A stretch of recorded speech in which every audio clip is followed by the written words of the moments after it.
اے ایمان والو، پروردگار عالم نے دنیا کے اندر، میرے رب نے اس دنیا میں سب سے حسین، سب سے خوبصورت رشتہ میاں اور بیوی کا بنایا ہے۔ سبحان اللہ، کہ جب نکاح ہوا تو عورت شوہر کے لیے حلال ہو گئی۔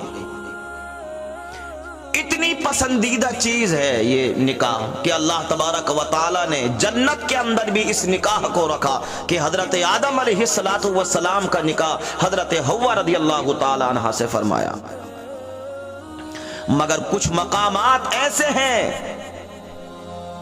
کچھ جگہیں ایسی ہیں، کچھ وقت ایسے ہیں کہ اس وقت میں اپنی شریک حیات کے ساتھ ہم بستری کرنا یہ حرام ہے۔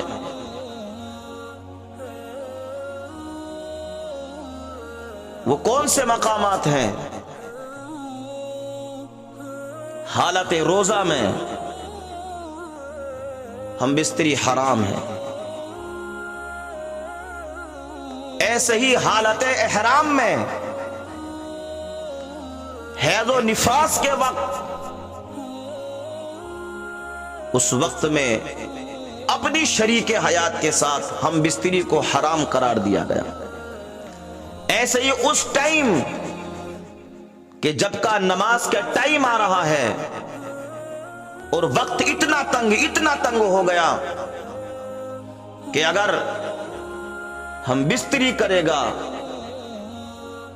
تو نماز کا ٹائم نکل جائے گا، ختم ہو جائے گا۔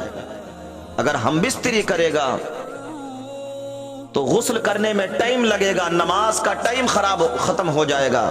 تو ایسی صورت میں اپنی شریک حیات کے ساتھ ہم بستری کرنا یہ حرام ہے، جبکہ اللہ نے سب سے مستحسن، سب سے اچھا رشتہ میاں بیوی کا بنایا ہے۔ مگر کچھ مقامات ایسے ہیں کہ اس جگہ پر اپنی بیوی کے قریب جانا، اس کے ساتھ ہم بستری کرنا یہ حرام ہے۔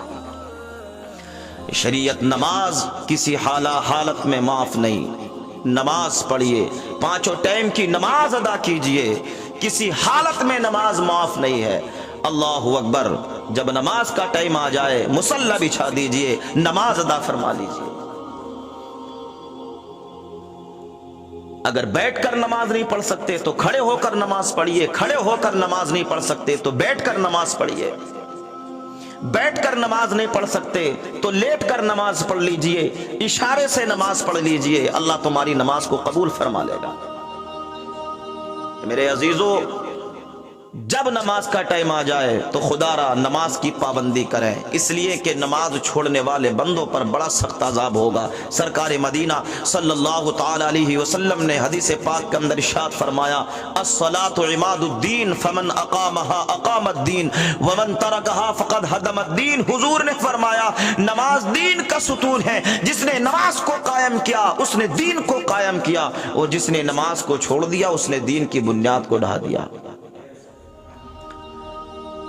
اس لیے ہمیں اور آپ کو چاہیے کہ ہم اور آپ نماز کی پابندی کریں، جس کے بارے میں محمد عربی صلی اللہ علیہ وسلم نے ارشاد فرمایا، قرۃ عینی فی الصلاۃ، اے میرے دیوانوں میری آنکھوں کی ٹھنڈک نماز ہے۔ یار نماز پڑھو گے تو کل قیامت میں جب اب نبی کا سامنا کرو گے، جب نماز پڑھ کر جاؤ گے تو مدینہ والا تمہیں دیکھ کر مسکرا جائے گا کہ یہ میرا وہ غلام ہے جو دنیا میں نماز کی پابندی کیا کرتا تھا۔